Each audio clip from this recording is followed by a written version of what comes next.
मेरे साथ बोलिए, भारत माता की, भारत माता की। मंच पर उपस्थित हम सब के प्रिय नेता और देश के और दुनिया के सबसे अधिक लोकप्रिय नेता आदरणीय मोदी जी, हमारे प्रिय अध्यक्ष सम्माननीय नड्डा जी, मंच पर उपस्थित भारतीय जनता पार्टी का नेतृत्वगण और आज इस सभागार के अंदर आए हुए, देश भर से आए हुए लघु भारत के रूप में हम सब के सामने विराजित देश के सभी कार्यकर्ता भाइयों बहनों को मैं प्रणाम कर कर मेरी बात की शुरुआत करूं। मित्रों, ये हमारा राष्ट्रीय अधिवेशन, ये विस्तृत राष्ट्रीय अधिवेशन चुनाव की दहलीज के समय पर हो रहा है।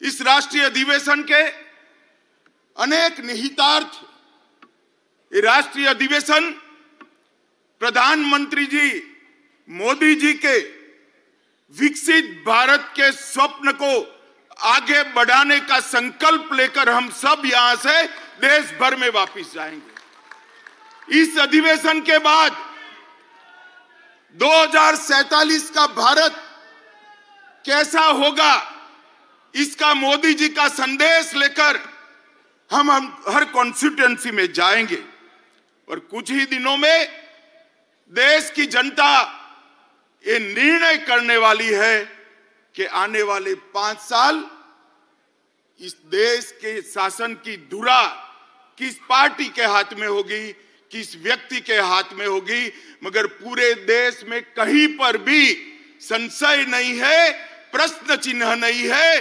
देश ने तय किया है कि मोदी जी फिर से एक बार इस देश के प्रधानमंत्री बनेंगे। साथियों, 75 साल में इस देश ने 17 लोकसभा के चुनाव देखे हैं, 22 सरकारें देखी हैं, 15 प्रधानमंत्री देखे हैं। देश ने जितनी भी सरकारें आई, अपने अपने समय में हर सरकार ने समयानुकूल विकास करने का प्रयास किया है। मगर आज मैं कोई कंफ्यूजन के बगैर कह सकता हूं कि समग्रता से विचार, हर क्षेत्र का विकास और हर व्यक्ति का विकास करने का काम केवल और केवल नरेंद्र मोदी जी के 10 साल में हुआ है। नरेंद्र मोदी जी के 10 साल के अंदर देश सुरक्षित हुआ, देश समृद्धि की ओर आगे बढ़ा। 60 करोड़ गरीब जो आजादी के 75 साल तक, 70 साल तक अपने आप को विकास की प्रक्रिया के बाहर मानते थे, उसको मालूम ही नहीं था कि देश आजाद हुआ, लोकतंत्र आया, मुझे क्या मिला, मेरा क्या हिस्सा। भाइयों और बहनों, 60 करोड़ गरीबों को घर देना, घर में गैस का सिलेंडर देना, पीने का पानी का कनेक्शन देना, बिजली पहुंचाना, शौचालय देना, 5 किलो अनाज गरीब को फ्री ऑफ कॉस्ट मुफ्त में देना और 5 लाख तक का स्वास्थ्य का उसका खर्चा भी सरकार ने उठाया। आज ये 60 करोड़ गरीब अपना बैंक अकाउंट भी रखते हैं और डिजिटल इंडिया से एक गरीब महिला अपनी सब्जी भी परचेज कर पाती है, सब्जी भी खरीद करती है। इन लोगों के जीवन में 70 साल तक जो सारी अभाव था, वो अभाव को एक ही 10 साल में समाप्त करने का काम हमारे प्रिय नेता नरेंद्र मोदी जी ने किया है। आज ये 60 करोड़ लोग अपने आप को देश के लोकतंत्र से जुड़ा हुआ पाते हैं।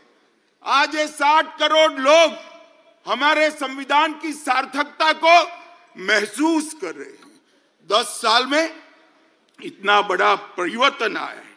दलित, आदिवासी और पिछड़ा समाज उसको वोट बैंक के नाते एक कांग्रेस और इंडिया अलायंस वालों ने उपयोग तो बहुत किया, पहली बार उनको सम्मान और हिस्सेदारी देने का काम भारतीय जनता पार्टी की नरेंद्र मोदी सरकार ने पहली बार ये देश का गौरव पूरी दुनिया ने महसूस किया। दुनिया में भारत के लोग कहीं पर भी जाते हैं, कहीं पर भी दुनिया में आप चले जाओ, पूछेंगे मोदी के भारत से आते हो ना। ये पहचान दुनिया में, विश्व में खड़ी करने का काम हमारे नेता नरेंद्र मोदी जी ने किया है। और मैं आज बताना चाहता हूं मित्रों आपको कि 140 करोड़ की जनता ने पहली बार महान भारत का स्वप्न देखने का साहस नरेंद्र मोदी जी ने दिया है। न केवल महान भारत का स्वप्न देने का साहस, उस स्वप्न को सिद्धि में परिवर्तित करने के लिए सामूहिक पुरुषार्थ करने का मन भी नरेंद्र मोदी ने बनाया है। और पूरे देश के सामने एक लक्ष्य रखा कि 2047 में भारत पूर्ण विकसित भारत होगा, आत्मनिर्भर भारत होगा, गुलामियों की निशानियों से मुक्त भारत होगा। ये संकल्प पहली बार 140 करोड़ की जनता के सामूहिक संकल्प के माध्यम से आज विश्व के सामने उभर कर आया है। और इस संकल्प का एक्नॉलेजमेंट भी पूरा विश्व कर रहा है। मित्रों, मोदी जी ने 10 साल के अंदर कई सिद्धियां प्राप्त की है।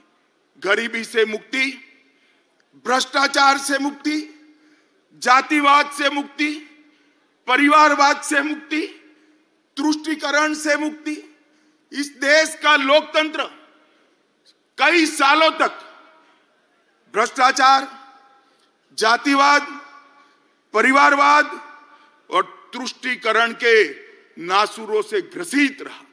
नरेंद्र मोदी जी ने पहली बार भ्रष्टाचार, जातिवाद, परिवारवाद और तुष्टीकरण की राजनीति को समाप्त कर पॉलिटिक्स ऑफ परफॉर्मेंस को एस्टैब्लिश करने का काम नरेंद्र मोदी जी ने किया। नरेंद्र मोदी जी ने अपने कर्तव्य से, अपने कर्तृत्व से देश की पूरी जनता को, एक सामूहिक हीन भावना थी, इस सामूहिक हीन भावना को, एक मास इंफीरियरिटी कॉम्प्लेक्स को समाप्त कर हम भी कर सकते हैं, हम ही करेंगे, एक गौरव के साथ दुनिया के सामने किया। नरेंद्र मोदी जी ने पहली बार इस देश को गुलामी के प्रतीकों से मुक्ति दिलाने का आह्वान किया।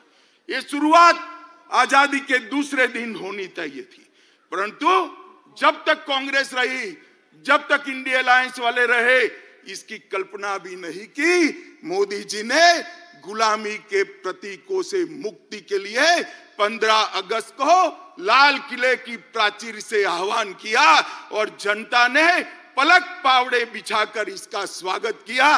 और आज गुलामी के प्रतीकों से हम मुक्ति पा रहे हैं। उग्रवाद और आतंकवाद, नक्सलवाद इस देश को 4 दशक से परेशान करता था। मोदी जी के 14 से 24 के कार्यकाल में उग्रवाद और आतंकवाद और नक्सलवाद अपनी अंतिम सांसें गिन रहा है।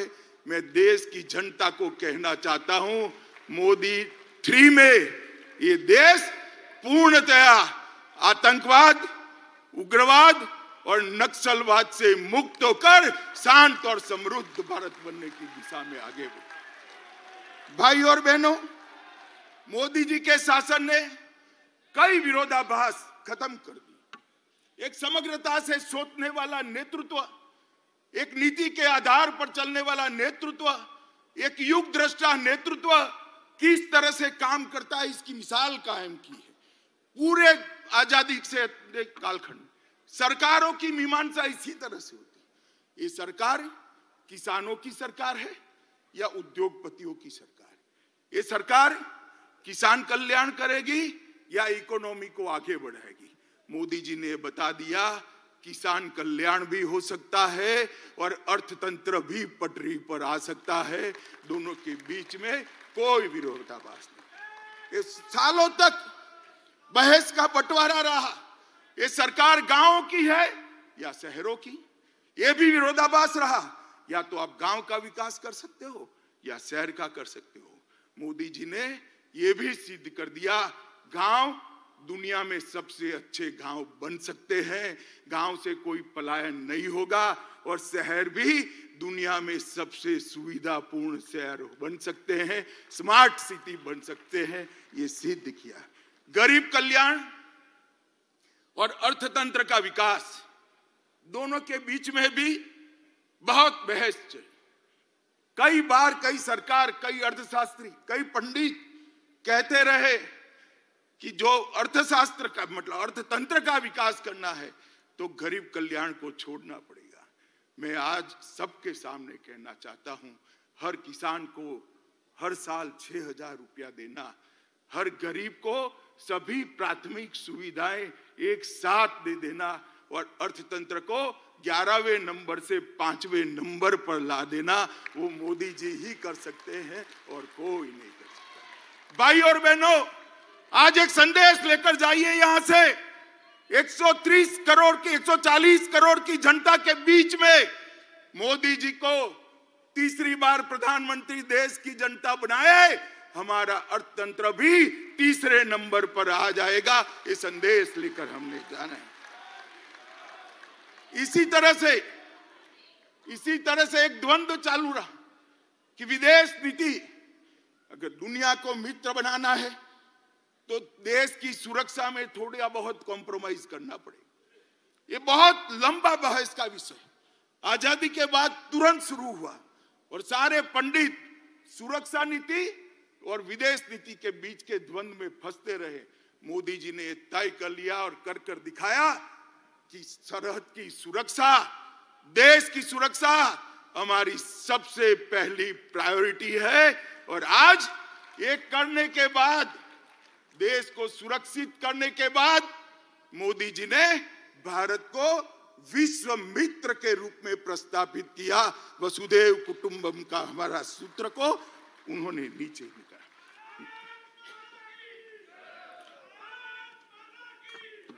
मित्रों, इंडी अलायंस और कांग्रेस पार्टी, इसकी देन थी कि इस देश के लोकतंत्र की स्पिरिट को खत्म कर दिया। देश के लोकतंत्र को भ्रष्टाचार, परिवारवाद, तुष्टीकरण और जातिवाद से कलर्ड कर दिया। कभी भी स्वतंत्र रूप से जनमत उभर कर ना आए, इस प्रकार की लोकतांत्रिक व्यवस्था करने में परिवारवादी पार्टियां लगी रही। मोदी जी ने 10 ही साल में भ्रष्टाचार, परिवारवाद, तुष्टीकरण और जातिवाद को समाप्त कर विकास की राजनीति को मध्य बिंदु में लाया, जिसको देश की जनता ने स्वीकारा। मित्रों, मैं आज आप सबके माध्यम से करोड़ों भारतीय जनता पार्टी के कार्यकर्ताओं को कहने आया, अगला चुनाव 2 खेमे पड़े हुए हैं। महाभारत के युद्ध में जैसे पांडव और कौरव के खेमे पड़े थे, इसी तरह चुनाव के पहले 2 खेमे पड़े हैं। एक खेमा है मोदी जी के नेतृत्व में, बीजेपी के नेतृत्व में एनडीए का गठबंधन, और दूसरा है कांग्रेस के नेतृत्व में सारी परिवारवादी पार्टियों का इंडी अलायंस। देश को ये दोनों में से एक को चुनना है। इंडी गठबंधन एक घमंडिया गठबंधन, भ्रष्टाचार, परिवारवाद और तुष्टीकरण की राजनीति का पोषक, और भाजपा और एनडीए का गठबंधन राष्ट्र प्रथम के सिद्धांत पर चलने वाला गठबंधन है। देश की जनता को तय करना है। ये परिवारवादी पार्टियां चाहिए, ये भ्रष्टाचार की पोषक पार्टियां चाहिए, तुष्टीकरण करने वाली पार्टियां चाहिए, और देश के लिए जान न्यौछावर करने के लिए तैयार भारतीय जनता पार्टी चाहिए। मित्रों, ये जो अलायंस हुआ है, अलायंस ऐसे ही नहीं होता है। अलायंस जब सोच समान हो, विचार समान हो, सिद्धांत समान हो, तब होते। ये इंडिया अलायंस जो बना है, ये पूरा का पूरा इंडिया अलायंस कांग्रेस के नेतृत्व में। मैं आज आपको कह सकता हूं, इस देश में भ्रष्टाचार की जनक कांग्रेस पार्टी है और इस देश में भ्रष्टाचार का पोषण भी कांग्रेस पार्टी ने किया है। मित्रों, 10 साल यूपीए के ले लीजिए, कॉल ब्लॉक आवंटन, कॉमनवेल्थ गेम का घोटाला, 2G घोटाला, शारदा चिटफंड का घोटाला, हिमाचल में सेबों की बिक्री का घोटाला, INX मीडिया का घोटाला, एयरसेल मैक्सिक का घोटाला, अंतरिक्ष देवास का घोटाला, लैंड फॉर जॉब का घोटाला, पंचकुला और गुड़गांव में भूमि आवंटन का घोटाला, जम्मू कश्मीर क्रिकेट एसोसिएशन का घोटाला, एम्ब्रियर डील, बेसिक ट्रेनर विमान में घोटाला, हॉक एयरक्राफ्ट खरीदी में घोटाला, सबमरीन का घोटाला, ऑगस्टा वेस्टलैंड का घोटाला, बोफोर्स का घोटाला, जीप घोटाला, मारुति घोटाला और भोपाल गैस कांड से चंदा उगाने का घोटाला। ये कांग्रेस पार्टी, हमारे यहां ऐसा कहते थे कि किसी भी तत्व का व्याप आकाश, भूमि और पाताल तक होता है, मगर इन्होंने तो आकाश से भी आगे जाकर अंतरिक्ष में भी घोटाला किया, भूमि से आगे जाकर पाताल में खदानों का भी घोटाला किया और समंदर को भी नहीं छोड़ा, वहां सबमरीन का भी घोटाला कर दिया। जब, नल, थल, अंतरिक्ष, हर जगह एक कांग्रेस ने घोटाले किए और इंडिया अलायंस का नेतृत्व कांग्रेस के हाथ में। मैं देश की जनता को कहना चाहता हूं, किस प्रकार की सरकार, एक और लाखों करोड़ के घपले घोटाले करने वाली कांग्रेस है और दूसरी ओर 23 साल से राज्य सरकार और केंद्र सरकार में मुखिया रहने के बाद भी हमारे विरोधी भी एक कानी पाई का आरोप न लगा सके, ऐसा नेतृत्व नरेंद्र मोदी का नेतृत्व। देश की जनता ने, मित्रों, देश की जनता ने तय करना है कि देश का भविष्य ये भ्रष्टाचारियों के हाथ में सौंपना है या नक्सिक प्रामाणिक व्यक्ति जिस पर दुश्मन भी आरोप नहीं कर सकते, ऐसे नरेंद्र मोदी जी को सौंपना। और मित्रों, एक कहावत है, बड़े मियां तो बड़े मियां, छोटे मियां भी सुभान अल्लाह। जब कांग्रेस पार्टी इतना भ्रष्टाचार करती है तो साथी भला क्यों बाकी रहेंगे? आम आदमी पार्टी, आबकारी जकात का घोटाला, लोगों के उपचार में मोहल्ला क्लिनिक का घोटाला, ढेर सारे घोटाले किए, लोगों के मेडिकल टेस्ट करने में भी घोटाला किया और आज उनका सारा नेतृत्व कोर्ट से भागता है, कोर्ट से भागता है, एजेंसियों से भागता है। झारखंड में एक MP के घर से 350 करोड़ रुपया जब्त होता है। छत्तीसगढ़ में महादेव के नाम से जुआ खिलाने का एक घोटाला आता है। DMK के मंत्रियों के घर से करोड़ों रुपया बरामद होता है। तृणमूल कांग्रेस के मंत्रियों के घर से अनेक करोड़ रुपया, 55 करोड़ तो एक ही स्थान पर से मिलते, अनेक करोड़ रुपयों का, सैकड़ों करोड़ के घोटाले बाहर है और लालू जी सजा आपता है और अभी भी एक एक नई भ्रष्टाचार की FIR उन पर हो रही है। मित्रों, पूरा इंडिया अलायंस, ये कांग्रेस पार्टी के नेतृत्व में घमंडिया गठबंधन, ये पूरा भ्रष्टाचार से लिप्त। देश की जनता ने तय करना है, भ्रष्टाचार के दूषण को समाप्त करने वाले नरेंद्र मोदी जी को मैंडेट देना है या भ्रष्टाचार ही जिनका धर्म है, ऐसे इंडिया अलायंस को मत देना है। ये देश की जनता ने दे। मित्रों, परिवारवाद, अभी ढेर सारे पत्रकार, कुछ मीडिया चैनल, इंडिया अलायंस बड़ा चैलेंज, बड़ा चैलेंज, बड़ा चैलेंज, बड़ा चैलेंज। अगर मुझे कोई कहे कि इंडिया अलायंस क्या है, तो मैं इसकी एक ही व्याख्या करता हूं, 7 परिवारवादी पार्टियों का गठबंधन इंडिया अलायंस है। इससे ज्यादा कुछ नहीं है। जो अपनी पार्टी के अंदर डेमोक्रेसी नहीं स्थापित कर सकते, वो देश की डेमोक्रेसी की रक्षा नहीं कर सकते। ये देश की जनता को, आपकी पार्टी लोकतांत्रिक पार्टी नहीं है, आपकी पार्टियां लोकतांत्रिक पार्टियां नहीं है, आप देश के लोकतंत्र का रक्षा नहीं कर सकते। एक और मोदी जी के नेतृत्व में डेवलपमेंटल अलायंस है और दूसरी ओर राहुल जी के नेतृत्व में डायनेस्टिक अलायंस है। डेमोक्रेटिक अलायंस, डेवलपमेंटल अलायंस और डायनेस्टिक अलायंस के बीच में देश की जनता को पसंद करना है। मुझे विश्वास है कि एक और मोदी जी देश के और गरीबों के विकास के लिए काम करें और दूसरी ओर अपने परिवार की चिंता करने वाली पार्टियां है। देश निश्चित रूप से विकास की राजनीति करने वाली भारतीय जनता पार्टी और एनडीए को सिलेक्ट करेगी, इसका मुझे पूरा विश्वास। देखिए साहब, इनके राजनीति में उद्देश्य क्या है? मोदी जी कहते हैं महान भारत की रचना हो, 2047 तक का लक्ष्य रखा, आत्मनिर्भर भारत की रचना हो, 2047 तक का लक्ष्य रखा। सोनिया जी का लक्ष्य राहुल जी को पीएम बनाना, पवार साहब का लक्ष्य बेटी को सीएम बनाना, ममता दीदी का लक्ष्य भतीजे को सीएम बनाना, स्टालिन का लक्ष्य अपने बेटे को सीएम बनाना, लालू प्रसाद जी का लक्ष्य अपने बेटे को सीएम बनाना, उद्धव ठाकरे का लक्ष्य अपने बेटे को सीएम बनाना और मुलायम सिंह जी बेटे को बनाकर ही गए हैं। अब मुझे एक बात बताइए कार्यकर्ता भाइयों बहनों, जिनका लक्ष्य ही अपने बेटे बेटी भतीजों का कल्याण हो, वो गरीब का कल्याण कर सकता है क्या? कभी नहीं कर सकता। जिनका लक्ष्य ही अपने परिवार के लिए सत्ता हथियाना हो, वो देश का कल्याण कर सकता है क्या? कभी नहीं कर सकता। मित्रों, इस देश के अंदर 2G, 3G और 4G पार्टियां हैं।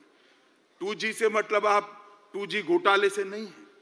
2 generation party, 3 generation party, 4 generation party, 4 पीढ़ी तक नेता नहीं बदलता है। 4 पीढ़ी तक नेता नहीं बदलता है। क्यों भाई? देश के किसी युवा में कौवत नहीं है, वो आगे नहीं बढ़ सकता? ना जी, वो नहीं बढ़ सकता। थोड़ा आगे बढ़ गया तो उसका हस्र कर देंगे। कई सारे लोग ऐसे हस्र किए हुए हैं, भारतीय जनता पार्टी ज्वाइन कर आज लोकतंत्र की यात्रा में जुड़े हैं। तेजस्विता का, परफॉर्मेंस का, विचार का, परिश्रम का और दृष्टि का वहां कोई महत्व नहीं है। वहां केवल और केवल आप कहां जन्मे, इसका महत्व है। मित्रों, मैं आज आप सबके माध्यम से देश की जनता को पूछना चाहता हूं, अगर भारतीय जनता पार्टी परिवारवादी पार्टी होती तो एक चाय बेचने वाले का बेटा कभी प्रधानमंत्री नहीं बन सकता। लोकतंत्र के अंदर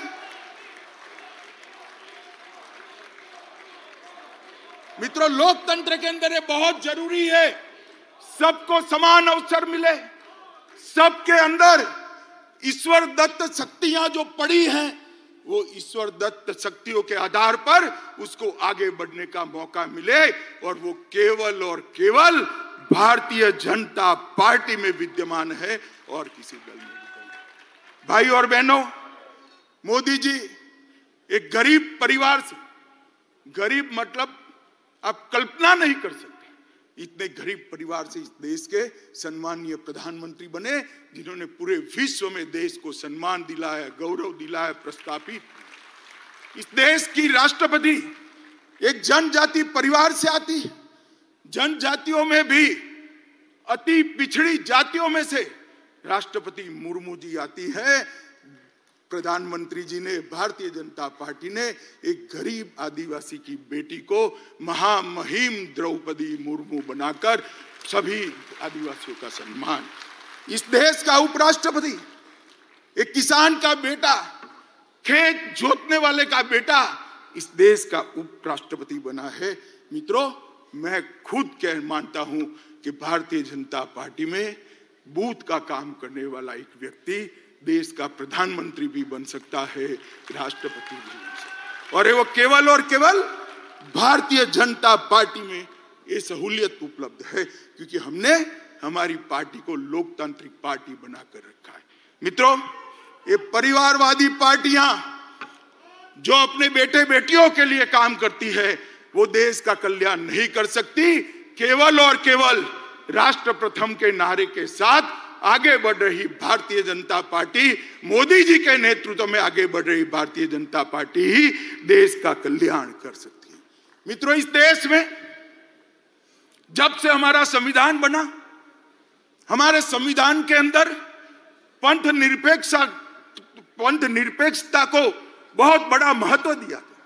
और ये देश आज से नहीं, हजारों सालों से पंथ निरपेक्षता के आधार पर, बिन सांप्रदायिकता के आधार पर चलता रहा।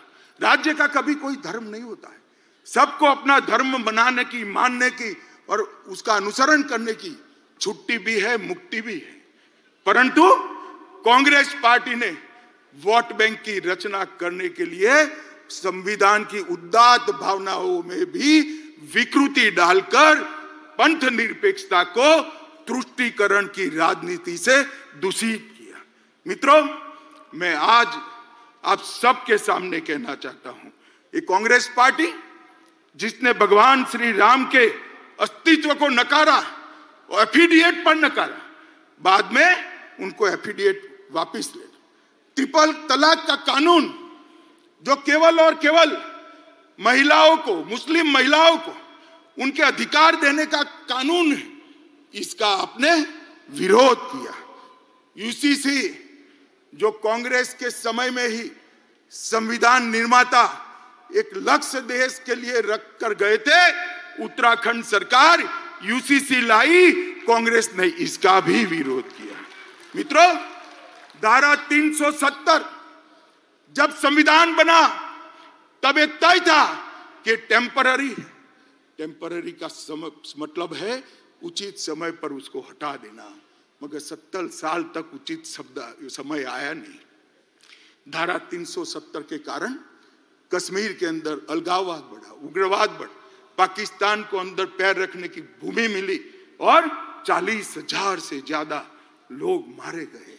मगर तुष्टीकरण की राजनीति ने धारा 370 को हटाने नहीं दिया। इस देश की जनता ने मोदी जी को दूसरी बार पूर्ण बहुमत दिया। 5 अगस्त 2019 को मोदी जी ने धारा 370 को समाप्त कर दिया और आज कश्मीर एक नए युग के साथ आगे बढ़ रहा है। PFI पर बैन हमने लगाया, तब भी कांग्रेस और इंडिया अलायंस के लोगों ने टेढ़े मेढ़े बयान किए। दक्षिण भारत की महान परंपरा, तमिलनाडु की महान परंपरा, पवित्र सेंगोल को हमने पार्लियामेंट के अंदर बड़ी पवित्रता से प्रस्तावित किया। इसका भी कांग्रेस पार्टी और उनके साथियों ने विरोध किया। ये जहां भाजपा विजयी होती है उन राज्यों को गौमूत्र स्टेट कहते हैं।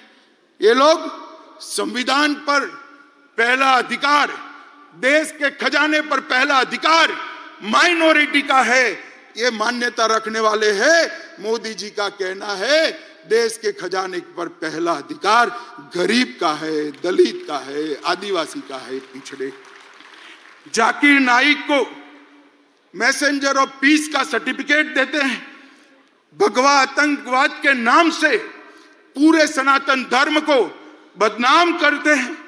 और मित्रों, अंतिम चरम सीमा तो तब आ गई जब 550 साल के बाद इस देश में उत्सव का क्षण आया। रामलला का प्रधानमंत्री जी प्राण प्रतिष्ठा करने वाले थे। रामलला के मंदिर की प्राण प्रतिष्ठा में न्यास ने कांग्रेसियों को भी निमंत्रण भेजा, मगर उन्होंने तुष्टीकरण की राजनीति करना तय माना, इसको ठुकरा दिया। मैं आज यहां से कांग्रेस पार्टी को चेतावनी देना चाहता हूं। आपने रामलला की प्राण प्रतिष्ठा के निमंत्रण को ठुकराकर केवल ये ऐतिहासिक पल में हिस्सेदार होने से आप नहीं कतराए हैं, आपके देश के महान बनने की प्रक्रिया से अपने आप को दूर कर लिया है। देश की जनता इसको देख भी रही है और याद भी रख रही है। मित्रों, खैर वो आए ना आए, भारतीय जनता पार्टी तुष्टीकरण में नहीं मानती है। मैं आज इस महान अधिवेशन के सामने कहना चाहता हूं, किसी भी लोकतांत्रिक देश में भी बहुमत समाज ने अपनी श्रद्धाओं के निर्वहन के लिए इतनी लंबी कानूनी लड़ाई नहीं लड़ी है। 75 साल तक हम कानूनी लड़ाई लड़े और संपूर्ण लोकतांत्रिक तरीके से हमने राम मंदिर का निर्माण किया। इसका संपूर्ण यश हमारे प्रधानमंत्री नरेंद्र मोदी जी को जाता है।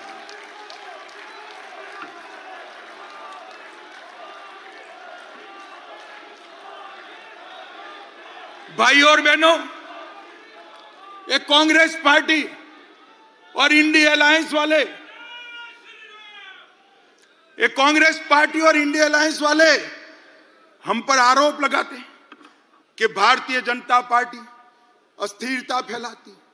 मैं तो ज्यादा जवाब नहीं देता, मगर चुनाव का समय आया है, जनता के सामने सच रखना चाहिए।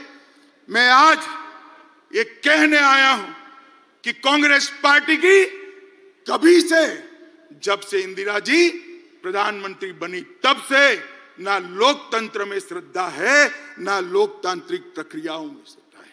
इन्होंने न्यायपालिका, ब्यूरोक्रेसी, मीडिया, चुनाव आयोग, कैग जैसी सभी संवैधानिक संस्थाओं का धज्जियां उड़ाने का काम किया है। इमरजेंसी ये आपकी ही देन थी साहब, आप भूल जाते हो। पूरे देश को जेल खाना बनाकर रख लिया था, पूरा विपक्ष जेल के अंदर बंद था और आर्टिकल 356 सरकारें तोड़ने का जो रिकॉर्ड, आज से मैं बहुत सोच समझकर मेरा स्टेटमेंट करता हूं, आज से 100 साल बाद भी कांग्रेस पार्टी का रिकॉर्ड कोई तोड़ नहीं पाएगा। इतनी सरकारें आपने गिराई। मित्रों, कांग्रेस पार्टी ने 90 बार आर्टिकल 356 का प्रयोग किया, 50 बार अकेली इंदिरा गांधी जी ने किया। 40 क्षेत्रीय दलों की सरकार एक कांग्रेस पार्टी ने गिराई। 3 केंद्र की सरकार, चौधरी चरण सिंह, चंद्रशेखर जी, देवगौड़ा जी और गुजराल, ये 4 सरकारों को गिराने का काम भी कांग्रेस पार्टी ने किया है। और मित्रों, ये हमें कहते हैं जुडिशरी कोई फैसला देगी, न्याय करेगी, तो इस पर टिप्पणियां कर कर जुडिशरी को डराते हैं। मैं कांग्रेस पार्टी को याद कराता हूं, 1973 में 3 वरिष्ठ जजों को कुदाकर जस्टिस सेलत, जस्टिस ग्रोवर और जस्टिस हेगड़े को कुदाकर आपने एएन रे को सर्वोच्च न्यायाधीश बनाया, क्योंकि आप रायबरेली का फैसला आपके खिलाफ आ गया था। मित्रों, हमने कभी जुडिशरी के खिलाफ इस प्रकार के षड्यंत्र नहीं किए। मित्रों, कांग्रेस पार्टी इस देश में अस्थिरता की जनक है और स्थिरता अगर कोई दे सकता है तो केवल और केवल भारतीय जनता पार्टी दे सकती है। मित्रों, अभी अभी देश में हम चुनाव में जा रहे हैं, हिंसा कहां होती? मैं आज देश के मीडिया को भी कहना चाहता हूं, हिंसा की बात आप करते हैं, कौन से राज्यों में चुनावी हिंसा होती है, कौन से राज्य में पॉलिटिकल हिंसा होती है? मैं आज देश की जनता को गिनाना चाहता हूं। केरल, हमारे 100 से ज्यादा कार्यकर्ता शहीद हो गए, 300 से ज्यादा कार्यकर्ता अपाहिज हो गए। किसका शासन है? इंडिया अलायंस का शासन है। बंगाल, सैकड़ों कार्यकर्ता मौत के घाट उतार दिए गए। हमेशा चुनाव में धांधली, गपलेबाजी और हिंसा होती रही। किसका वहां राज है? ममता दीदी का राज है, इंडिया अलायंस का राज है। बिहार में भी जंगल राज था, तब 100-100 किलोमीटर दूर मतपेटियां मिलती थी। किसका राज था? इंडिया अलायंस का राज था। यूपी में भी चुनाव का रेगिंग होता था, हमारी सरकारों में कभी रेगिंग नहीं हुआ। किसकी सरकार थी? आपकी सरकार थी।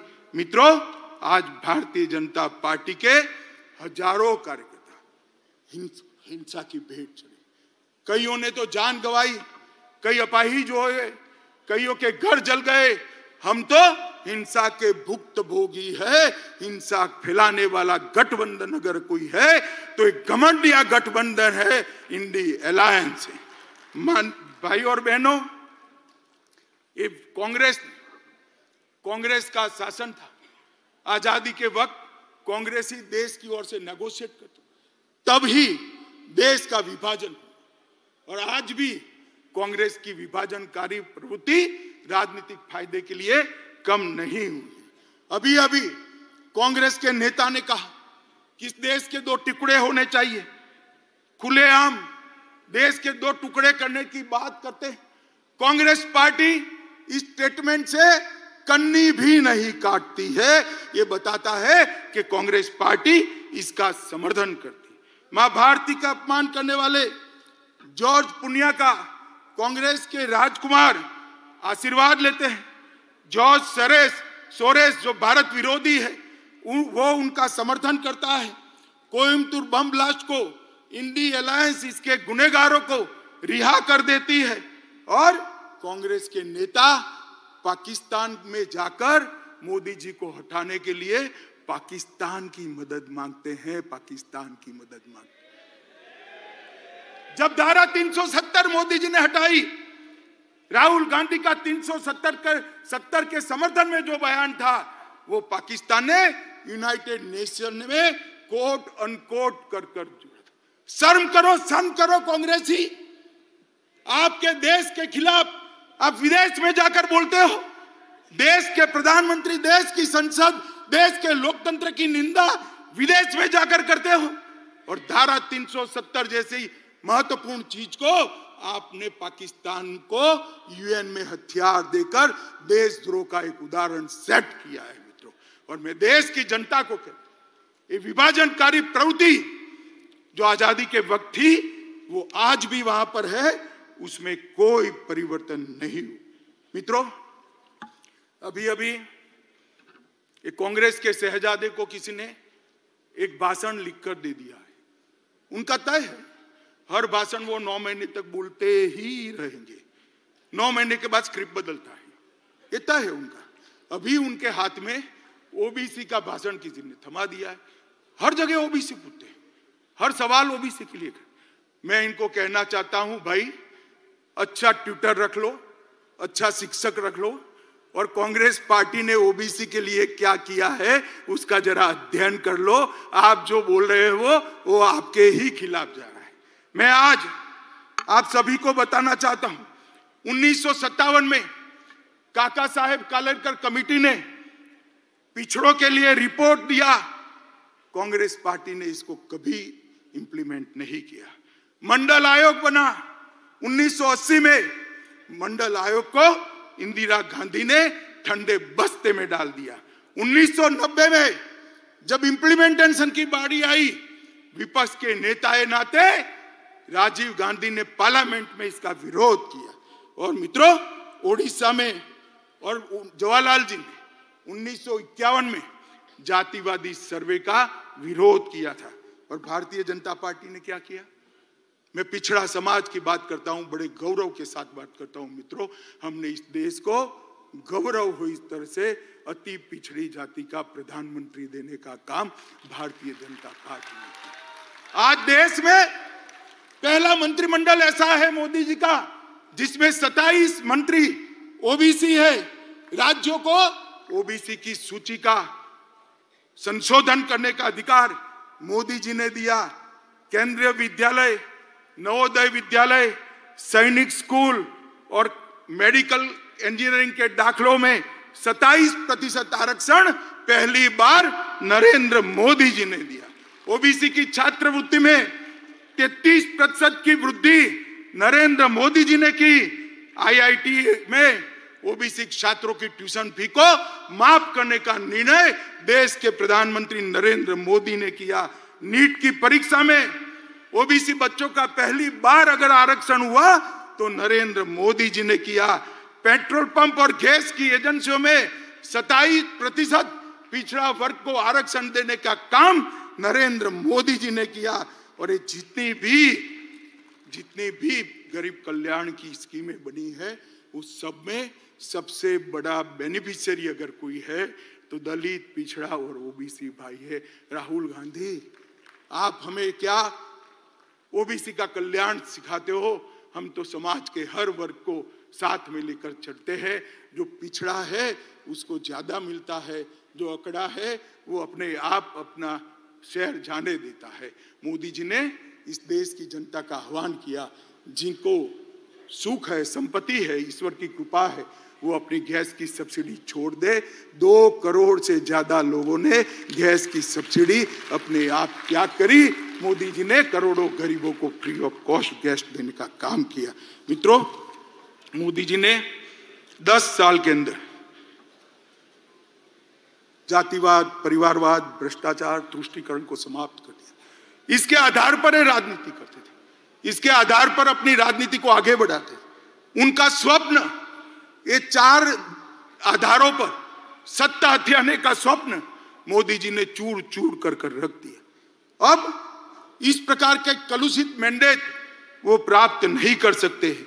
आज 10 साल में देश महान भारत, विकसित भारत का स्वप्न लेकर आगे बढ़ रहा है। दूर दूर तक सत्ता प्राप्ति की संभावना आज घमंड या गठबंधन को नहीं देखती है। इसके लिए वो लोग डिनायल मोड में आ गए, हर चीज में विरोध करते। धारा 370 और पिछड़ों और महिलाओं को अधिकार देने के कई मौके आए, वे विरोध करते रहे। 3 तलाक का विरोध किया, ओबीसी कमीशन का विरोध किया, कश्मीर में गुर्जर, बकरवाल, पहाड़ी, वाल्मीकियों को रिजर्वेशन देने का विरोध किया। नारी शक्ति वंदन अधिनियम में भी कई सारे व्यवधान खड़े किए। हिंदू शरणार्थियों को नागरिकता देने का सीए का बिल, इसका विरोध किया। एक देश एक टैक्स, जीएसटी का विरोध किया। दलित को राष्ट्रपति बनाना, आदिवासी को राष्ट्रपति बनाना आपने आम सहमति नहीं होने दी। सर्जिकल स्ट्राइक और एयर स्ट्राइक कर मोदी जी ने भारत की सेना के पराक्रम को पूरी दुनिया में प्रस्तापित, आतंकवाद के सामने एक कड़ा मैसेज दिया। आपने उस वक्त भी, राहुल बाबा, आपने उस वक्त भी देश से साक्ष्य मांगे थे। शर्म करो, शर्म करो, सेना के जवान की शहादत पर आप साक्ष्य मांगते हो। मित्रों, भारत ने वैक्सीन का निर्माण किया। 100 से ज्यादा देशों में हमारा वैक्सीन गया। वैक्सीन के माध्यम से आज 140 करोड़ का देश कोरोना से सुरक्षित हुआ। उसको भी मोदी वैक्सीन कर आपने बदनाम करने का प्रयास किया। मगर देश की जनता ने भी, आज भी कोई वैक्सीन लेने जाता है तो कहता है मोदी वैक्सीन दे दो भाई, मेरी इम्यूनिटी खत्म हो गई। Digital economy, direct benefit transfer, इसका विरोध किया। नई संसद बनाई। इतनी भव्य संसद देखकर आज पूरी देश की जनता पुलकित है, गौरवान्वित है। इसका भी आपने विरोध किया। कर्तव्य पथ बना, आपको राजपथ नाम अच्छा लगता था, कर्तव्य पथ का भी विरोध किया। भारत मंडपम में कोर्ट से उसको रोकने का प्रयास किया। यशोभूमि को भी रोकने का प्रयास किया। डाटा प्रोटेक्शन का विजनरी बिल, इसका भी विरोध किया। और अंत में रामलल्ला की प्राण प्रतिष्ठा का भी आपने विरोध किया। मित्रों, एक कांग्रेस डिनायल मोड में आ चुकी है। पूरे देश की जनता को मैं कहना चाहता हूं, 5 साल का पार्लियामेंट के अंदर कांग्रेस का हिसाब किताब निकालिए। इन्होंने पार्लियामेंट के अंदर शोर शराबे और बहिष्कार के अलावा कुछ नहीं किया। हम भी विपक्ष में रहे, 10 साल तक बैठे, आगे पूरा जीवन विपक्ष में। हम रचनात्मक विपक्ष की भूमिका निभाते, अच्छा है उसका समर्थन करते थे। और आपके भ्रष्टाचार को भी हमने उजागर किया। मगर आपने, क्योंकि भ्रष्टाचार है नहीं, बाहर जाना ही उचित समझा। मित्रों, इंडिया अलायंस अहंकार से युक्त है। वो सहन ही नहीं कर सकते। वो ऐसा मानते हैं कि देश का प्रधानमंत्री वो ही बन सकता है जो बड़े परिवारों से आता है, वो सहन नहीं कर सकते। एक गरीब मां का बेटा आज देश का प्रधानमंत्री बनकर देश को चला रहा है। ये अहंकार उनको भारतीय जनता पार्टी के खिलाफ खड़े, ये परिवारवादी राजकुमार सारे के सारे इकट्ठा होकर हमारा विरोध कर रहे। मोदी जी ने 40 से ज्यादा नीतियां बनाकर इस देश को नीतियों के आधार पर चलाने का काम किया।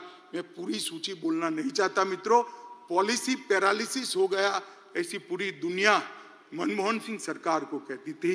आज मोदी सरकार ने हर क्षेत्र की 40 से ज्यादा पॉलिसी बनाकर पॉलिसी के आधार पर शासन कैसा हो सकता है उसका उदाहरण पूरी दुनिया में रखने का काम नरेंद्र मोदी जी ने किया। और मित्रों,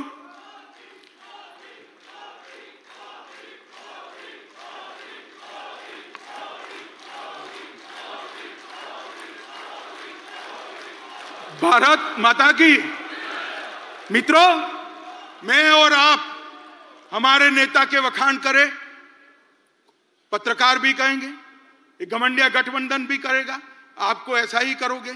मगर मैं आज देश की जनता का भी धन्यवाद करना चाहता हूं। आपने बार बार भारतीय जनता पार्टी को आशीर्वाद देकर, मोदी जी को आशीर्वाद देकर अपना समर्थन देता है। आज देश के 70 राज्यों में 17 स्टेट्स में एनडीए की सरकार है। 58% हिस्से पर, जिसमें 57% आबादी है, वहां एनडीए का रूल है। गुजरात में हम लगातार 6 चुनाव जीते, मध्य प्रदेश में 21 सालों से शासन में है, गोवा में 3 बार जीते, उत्तर प्रदेश में 2 बार जीते, उत्तराखंड में 2 बार जीते, हरियाणा में 2 बार जीते, अरुणाचल में 2 बार जीते, आसाम में 2 बार जीते, त्रिपुरा में 2 बार जीते, मणिपुर में 2 बार जीते और छत्तीसगढ़ और राजस्थान में भी 3-3 टर्म तक मैंडेट मिला था और फिर से चौथा मैंडेट छत्तीसगढ़ और राजस्थान की जनता ने दिया है। बिहार, महाराष्ट्र, मेघालय, नागालैंड और सिक्किम, वहां एनडीए को बार बार आशीर्वाद मिला।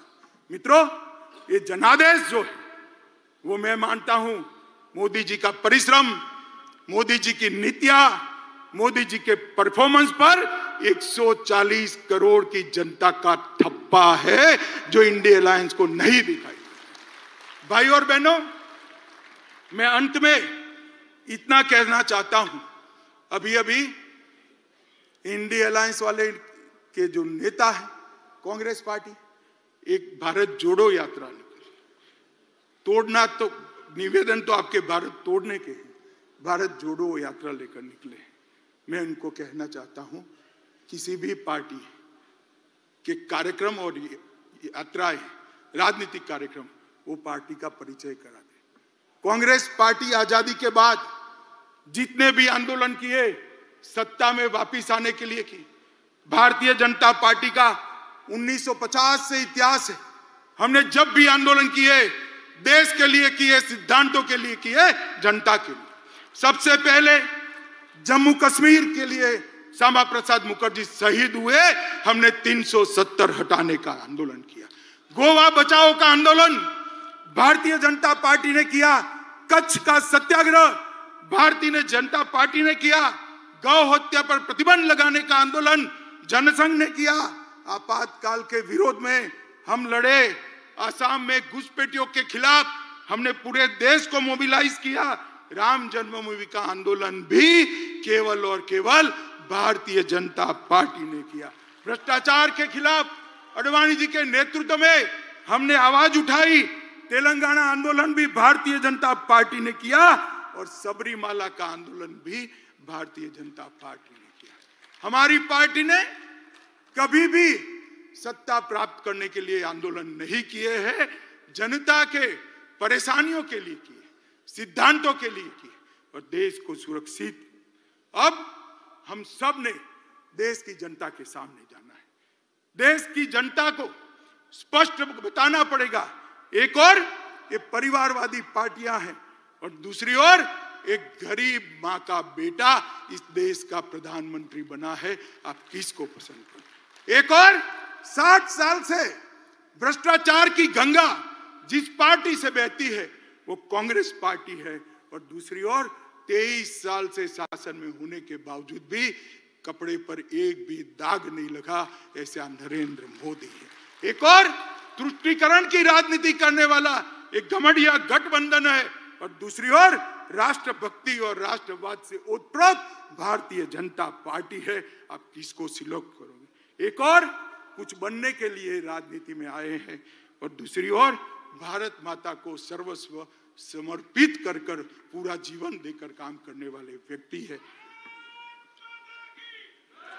एक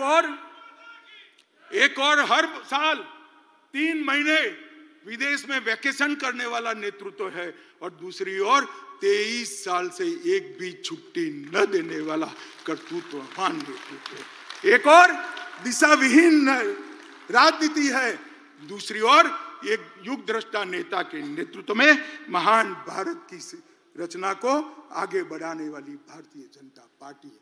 देश की जनता को हमने बताना पड़ेगा, घर घर जाना पड़ेगा। मित्रों, मोदी जी ने आजादी के अमृत महोत्सव के वर्ष में हर भारतीय के मन में देशभक्ति की भावना जागृत की, हर युवा को आजादी के आंदोलन से वाकिफ कराया है, और 75 वर्ष की सारी सिद्धियां इरिस्पेक्टिव ऑफ पार्टी देश की जनता के सामने रखी है। और सबसे बड़ी बात, आजादी के बाद जब अमृत काल में शताब्दी तक पहुंचेंगे, तब महान भारत की रचना का संकल्प मोदी जी ने 140 करोड़ की जनता के मन में प्रत्यारोपण किया है। तो बहुत बड़ी बात है, एक सामूहिक चेतना, एक सामूहिक संकल्प, और संकल्प को सिद्ध करने का सामूहिक पुरुषार्थ इतने बड़े देश में जागरूक कोई और ही कर सकता है। मित्रों, हमारा नेतृत्व, हमारा नेता संवेदनशील है।